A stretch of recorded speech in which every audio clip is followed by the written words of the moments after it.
오늘의 이야기 평안하신지요? 진리를 찾는 마음으로 이 자리에 함께 해주신 모든 분들을 주님의 이름으로 축복합니다. 우리는 살아가면서 늘 무언가를 증명하며 살아갑니다.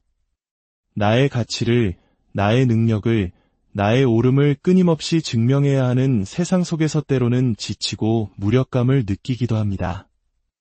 마치 우리 한국인들이 치열한 노력과 성실함으로 스스로의 길을 개척해왔던 것처럼 우리는 신앙의 여정 속에서도 하나님 앞에서 스스로의 의로움을 증명하려 애쓰곤 합니다.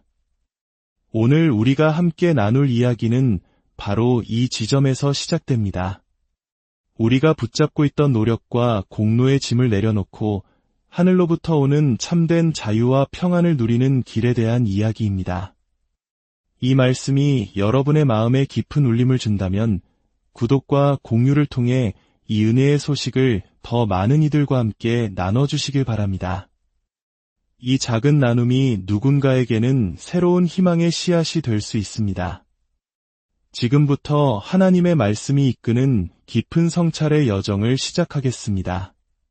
듣는 모든 분들의 삶에 하나님의 놀라운 평강이 함께하기를 기도합니다. 오늘날 많은 사람들이 모든 종교는 결국 같은 길을 향하고 있다고 생각하는 경향이 있습니다. 선하게 살고 좋은 생각을 하며 긍정적인 힘을 믿는 것. 기독교 역시 그저 그런 착한 종교 중 하나로 오해받곤 합니다. 하지만 성경이 말하는 진리는 이와 근본적으로 다릅니다. 오늘 우리는 로마서 10장 4절의 한 구절을 통해 세상의 모든 종교와 기독교를 구분짓는 핵심적인 진리를 발견하게 될 것입니다. 먼저 하나님의 말씀을 함께 봉독하겠습니다. 로마서 10장 4절입니다. 그리스도는 모든 믿는 자에게 의를 이루기 위하여 율법의 마침이 되시니라. 이 짧은 한 구절에 담긴 깊은 의미를 이해하기 위해 우리는 세 가지 근본적인 질문을 던져보려 합니다. 첫째, 무엇이 옳은 것인가? 둘째, 예수님은 누구신가? 그리고 셋째, 나는 어떻게 구원받을 수 있는가? 첫 번째 질문입니다. 무엇이 옳은가? 무엇이 선이고 무엇이 악이며 우리는 어떻게 살아야 하는가? 우리 삶의 도덕과 윤리의 기준은 어디에 있습니까? 성경은 그 답이 바로 하나님의 율법에 있다고 말합니다. 여기서 말하는 율법이란 단순히 하지 말라는 규칙의 목록이 아닙니다. 율법은 하나님의 완전하고 거룩한 성품을 드러내는 거울과 같습니다. 구약 성경, 특히 모세오경에 기록된 율법들은 하나님께서 그의 백성에게 요구하시는 의로운 기준이 무엇인지를 명확하게 보여줍니다.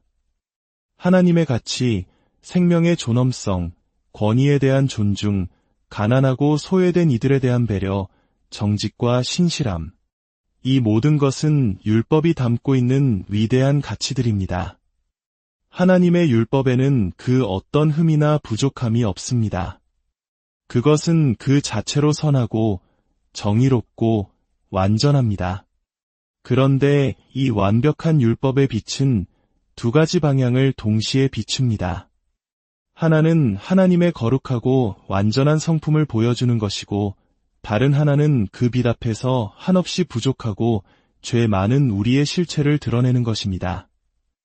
맑고 깨끗한 거울 앞에 서면 얼굴의 작은 흠까지도 선명하게 보이듯 하나님의 완전한 율법 앞에 설 때 우리는 비로소 우리 스스로가 얼마나 그 기준에 미치지 못하는 죄인인지를 깨닫게 됩니다. 우리 본성은 진리를 따르기보다 스스로를 정당화하는 데 더 익숙합니다. 다른 사람의 잘못은 날카롭게 비판하면서도 자신의 행동에 대해서는 늘 그럴듯한 이유를 만들어냅니다. 누군가 우리의 잘못을 지적하면 감사합니다. 당신 말이 맞습니다. 라고 겸손히 인정하기보다 마음속으로는 당신이 뭘 안다고라며 방어하거나 심지어 분노하기도 합니다. 이것이 바로 자기의를 세우려는 우리의 본능적인 모습입니다. 우리는 끊임없이 스스로의 행동을 합리화하며 자신이 옳다고 주장합니다. 하나님의 율법은 바로 이러한 우리의 교만과 자기 기만을 깨뜨리는 역할을 합니다. 율법은 우리에게 너의 힘으로는 이 기준을 결코 만족시킬 수 없다고 선언합니다. 야고보서 2장 10절은 누구든지 율법 전체를 지키다가 단 하나라도 어기면 모든 것을 어긴 죄인이 된다고 말합니다. 왜냐하면 율법은 하나님이라는 한 인격체로부터 나온 것이기에 그중 하나를 어기는 것은 곧 율법을 주신 하나님 자신을 거역하는 행위이기 때문입니다. 결국 율법을 통해 우리는 죄를 깨닫게 됩니다. 로마서 3장 20절 말씀처럼 율법의 행위로는 하나님 앞에서 의롭다 하심을 얻을 육체가 없습니다. 율법의 기능은 우리를 구원하는 사다리가 아니라 우리가 얼마나 깊은 절망 속에 빠져 있는 죄인이며 우리에게 구원자가 절실히 필요하다는 사실을 깨닫게 하는 진단서와 같습니다. 오직 죄인만이 구원자를 필요로 합니다. 율법은 우리에게 우리가 바로 그 구원자가 필요한 죄인임을 알려줍니다. 두 번째 질문으로 넘어갑니다. 그렇다면 예수님은 누구신가? 많은 종교는 예수님을 위대한 스승, 도덕적인 교사 중 한 명으로 이야기합니다. 하지만 그것은 예수님의 본질을 전혀 설명하지 못합니다. 예수님과 율법의 관계를 이해할 때 우리는 비로소 그분이 누구신지 알 수 있습니다. 앞서 말했듯 우리는 본능적으로 율법을 하나님께 올라가는 사다리로 사용하려 합니다. 선행을 쌓고 규칙을 지키고 종교적 의무를 다함으로써 스스로의 힘으로 구원을 얻으려 합니다. 이것이 바로 이스라엘 백성들이 빠졌던 오류이며 오늘날 수많은 사람들이 여전히 붙잡고 있는 헛된 희망입니다. 하지만 성경은 단호하게 말합니다. 율법은 하나님께 오르는 사다리가 아닙니다. 오히려 율법의 진정한 목적은 우리를 그리스도께로 인도하는 몽학선생, 즉 안내자의 역할을 하는 것이었습니다. 갈라디아서 3장 24절은 율법이 우리를 그리스도께로 인도하는 초등교사가 되어 우리로 하여금 믿음으로 말미암아 의롭다 함을 얻게 하려 함이라고 말씀합니다. 오늘의 본문 로마서 10장 4절은 그리스도는 율법의 마침이 되시니라 고 선포합니다.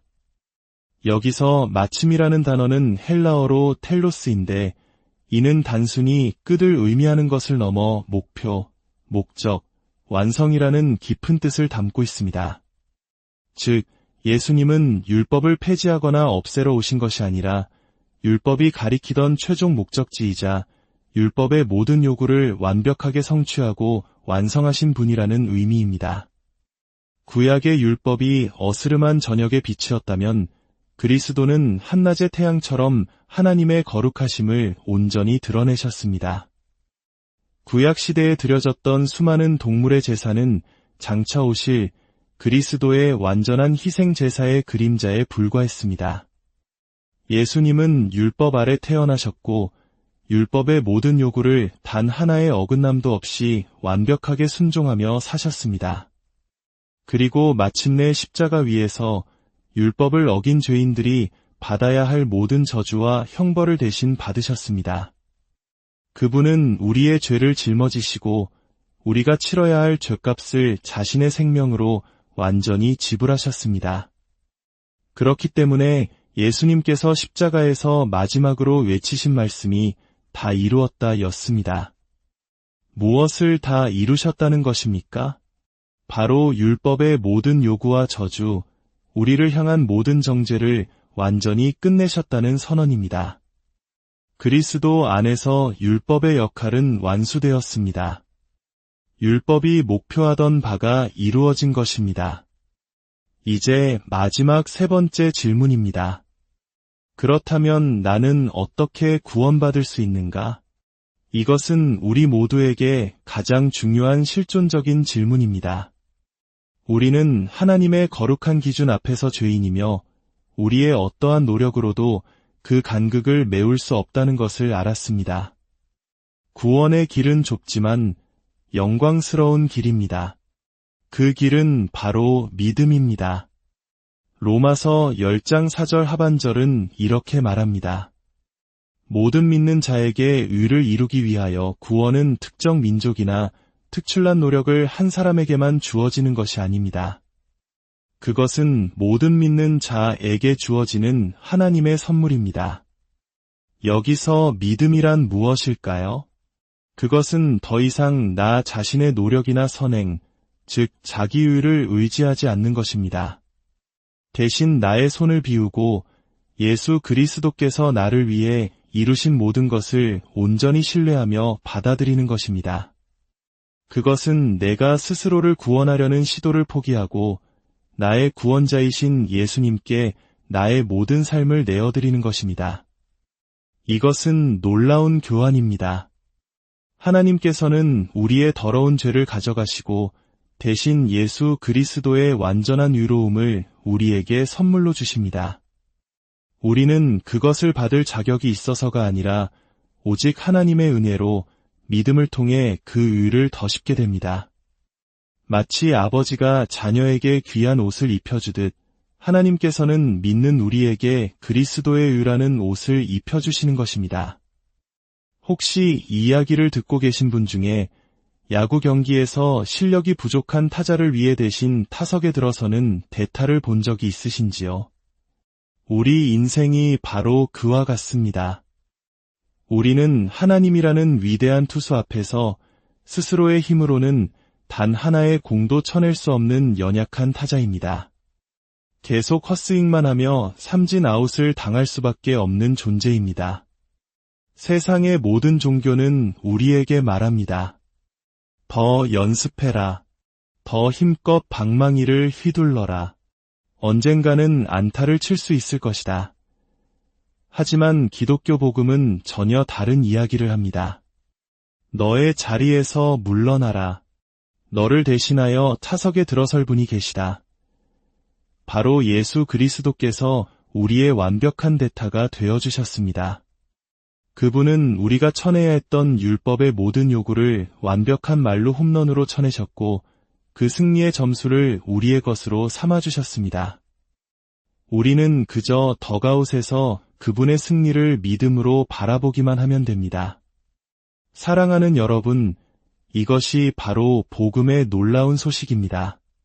그리스도께서 율법의 마침이 되셨다는 이 진리는 우리의 모든 교만과 자랑을 무너뜨리는 동시에 우리에게 참된 자유와 안식을 가져다 줍니다. 더 이상 스스로의 의를 증명하기 위해 애쓸 필요가 없습니다. 더 이상 죄책감과 정죄감에 시달릴 필요가 없습니다. 우리의 유일한 희망은 우리의 불완전한 노력에 있지 않고 우리를 위해 모든 것을 이루신 예수 그리스도의 완전한 의로움에 있습니다. 오직 그분만을 신뢰하고 의지할 때 우리는 하나님과의 복된 평화와 관계를 누리며 영원한 생명의 약속을 선물로 받게 됩니다. 함께 기도하겠습니다. 거룩하신 하나님 아버지, 오늘 말씀을 통해 우리의 힘으로는 결코 이룰 수 없는 하나님의 의를 알게 하시니 감사합니다. 우리는 늘 스스로를 증명하려 했으며 율법이라는 높은 벽 앞에서 좌절하는 연약한 존재임을 고백합니다. 이제 우리의 모든 노력과 자기의를 내려놓고 우리를 위해 율법의 마침이 되어주신 예수 그리스도만을 바라보게 하옵소서. 그분이 이루신 완전한 의를 믿음으로 받아들일 때 주어지는 참된 자유와 평안을 우리 모두가 누리게 하여 주시옵소서. 이 복음의 기쁜 소식이 우리의 삶을 변화시키고 우리를 통해 세상으로 흘러가게 하옵소서. 우리를 구원하신 주님, 예수 그리스도의 이름으로 기도드립니다.